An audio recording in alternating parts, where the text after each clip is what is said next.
नमस्कार दोस्तों, welcome to our YouTube channel. आज हम बात करने जा रहे हैं बहुत ही इंटरेस्टिंग न्यूज़ के बारे में। चाइना ने $38 मिलियन की डिमांड करी है पाकिस्तान से। ये मुआवजा क्यों मांगा है और इसके बारे में हम डिटेल से जानेंगे। कुछ महीने पहले 14 जुलाई को एक बस ब्लास्ट हुआ था जिसमें कि 13 लोगों की जान गई थी, जिसमें कि 9 चाइनीज़ इंजीनियर्स थे। ये जो वर्कर्स थे ये रेजिडेंशियल एरिया से निकलकर कंस्ट्रक्शन साइट पे जा रहे थे। एक जो प्रोजेक्ट है पाकिस्तान में, दासू हाइड्रो पावर प्रोजेक्ट, जो कि 2160 मेगावाट का, यहाँ पर इनका काम चल रहा था। जब ये वर्कर्स रेजिडेंशियल एरिया से निकले तो रास्ते में ही बम ब्लास्ट हुआ। तो जब बम ब्लास्ट हुआ तो पाकिस्तान ने इनिशियली तो एक्सेप्ट ही नहीं करा कि ये बम ब्लास्ट है। उनका कहना था कि बस में इंटरनल प्रॉब्लम आई और बस खाई में गिरने के बाद ब्लास्ट हुई। जब चाइना ने प्रेशर बनाया, चाइना ने कहा कि हम अपनी इन्वेस्टिगेशन टीम भेजेंगे और पता लगाएंगे कि इसके पीछे क्या कारण थे। जब जाके पाकिस्तान ने एक्सेप्ट करा कि हाँ एक बम ब्लास्ट था। और उसके बाद भी इनकी बेशर्मी देखिए। इस जो ब्लास्ट का कारण इंडिया को बताया जा रहा था कि इंडिया के कारण हुआ, हालांकि इस ब्लास्ट की जिम्मेदारी पाकिस्तानी तालिबान ऑलरेडी कर चुका था। फिर भी पाकिस्तान का कहना था कि ये बम ब्लास्ट रॉ ने करवाया और इस कारण से ये प्रोजेक्ट उस टाइम पे सस्पेंड हो चुका। अब वहाँ पर तो कोई इंजीनियर्स ही नहीं होंगे तो प्रोजेक्ट आगे बढ़ेगा नहीं। और इस हाइड्रो पावर प्रोजेक्ट के लिए पाकिस्तान ने वर्ल्ड बैंक से भी लोन ले रखा है। और वर्ल्ड बैंक जब इनसे पूछेगा कि आपने जो हमसे लोन लिया वो प्रोजेक्ट क्यों अब तक कंप्लीट नहीं हुआ, क्या प्रोग्रेस रिपोर्ट है, तो अब चाइना अपने इंजीनियर्स जब भी भेजेगा जब इन्हें ये मुआवजा मिल जाएगा। और ये जो मुआवजे की रकम है ये बहुत बड़ी है। ये जो 38 मिलियन प्रोजेक्ट हैं, अगर मैं इंडियन रुपीज़ में बताऊँ तो ये 290 करोड़ रुपए बनते हैं और पाकिस्तानी रुपीज़ में 660 करोड़ रुपए।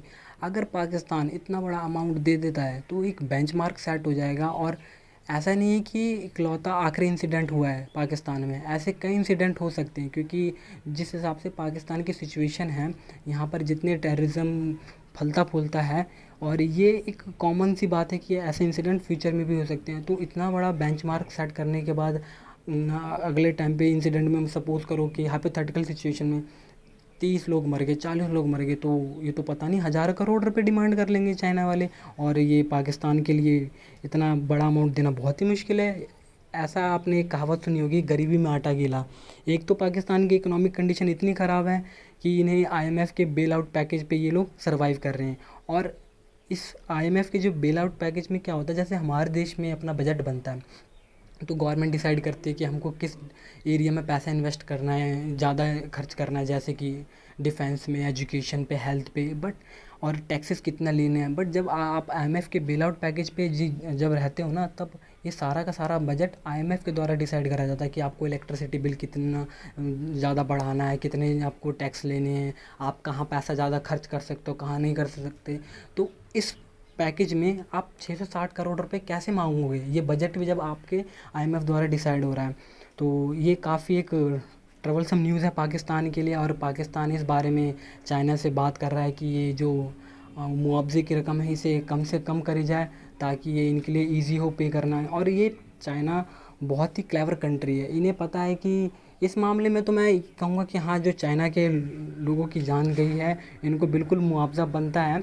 और तभी वो लोग मोटिवेटेड फील करेंगे पाकिस्तान में काम करने के लिए। जिस हिसाब से वहाँ का एनवायरनमेंट है, कोई भी फॉरेन कंट्री का वर्कर आके वहाँ काम करना नहीं चाहेगा। आप चाहे किसी वेस्टर्न कंट्रीज़ को ले लो, तो एक चाइना ही है जो इनके यहाँ पर प्रोजेक्ट्स को कंप्लीट कर रहा है। और इसलिए चाइना चाहता है कि उन्हें मुआवजा मिले इनके वर्करों के, ताकि मोटिवेटेड फील करें। और आपको दोस्तों ये भी बताना चाहूँगा कि जितने भी चाइनीज़ वर्कर काम करते भी हैं जहाँ पर, अब वो आर्मी के प्रॉपर ड्रेस पहन के हथियार लेके काम करते हैं। और पाकिस्तान में इतना डरा हुआ माहौल बना पड़ा हुआ है उनके लिए। तो पाकिस्तान को ये एक सबसे बड़ी प्रॉब्लम एक्नॉलेज करनी होगी कि जो इन्होंने अपने यहाँ पर टेररिज्म को पनाह दे रखी है, इतने बड़े बड़े टेररिस्ट, यूएन डेजिग्नेटेड टेररिस्ट इनके यहाँ पर हैं, उनको जब तक इनका क्रैकडाउन नहीं होगा और जितने भी इनके संगठन इनको बैन नहीं लगाएंगे, जब तक ये प्रॉब्लम इनकी कंटिन्यू रहती रह जाएगी। और इसके कारण हज़ारों करोड़ों का नुकसान होता है। ये लोग अभी ये जब एफएटीएफ की ग्रे लिस्ट में बने हुए हैं और इनकी कंडीशन इतनी ख़राब है, और इस चीज़ के लिए भी ये पाकिस्तान इंडिया को जिम्मेवार ठहराता है। कहीं ना कहीं इंटरनली इनको पता है कि हम कहाँ गलत हैं, बट ये इसे एक्सेप्ट करना नहीं चाहते हैं। तो जिस दिन ये अपने देश में टेररिज्म को पनाह देना बंद करेंगे और अपने देश के लोगों के बारे में सोचेंगे, तभी कुछ पाकिस्तान का हो पाएगा। और अदरवाइज़ तो पाकिस्तान डेट ट्रैप, चाइना के डेट ट्रैप पॉलिसी में फंसी चुका है। और चाइना का प्लान है कि 2022 तक हम एक सिटी बनाएंगे जहाँ पर हमारे 5 लाख चाइनीज़ लोग रहेंगे। वहाँ पर प्रॉपर पाकिस्तान का कोई वीज़ा अलाउ नहीं होगा।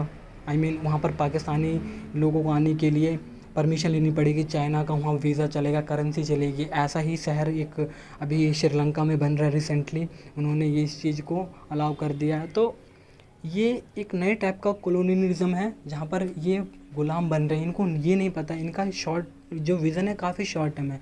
जितने भी स्कॉलर्स हैं लॉन्ग टर्म जो एक्सपर्ट्स इनको बता रहे हैं कि अगर चाइना का ये पैसा कंटिन्यू लेते जाते हैं तो ये डेट ट्रैप पॉलिसी में फंसेंगे। और इसमें इस केस में बताना चाहूँगा कि चाइना की इस डेट ट्रैप पॉलिसी में पाकिस्तान ऑलरेडी फंस चुका है। तो दोस्तों, आज का लेक्चर यहीं तक था। धन्यवाद। अगर आपको लेक्चर अच्छा लगा हो तो इसे सब्सक्राइब करके अपने दोस्तों के साथ ज़रूर शेयर करें।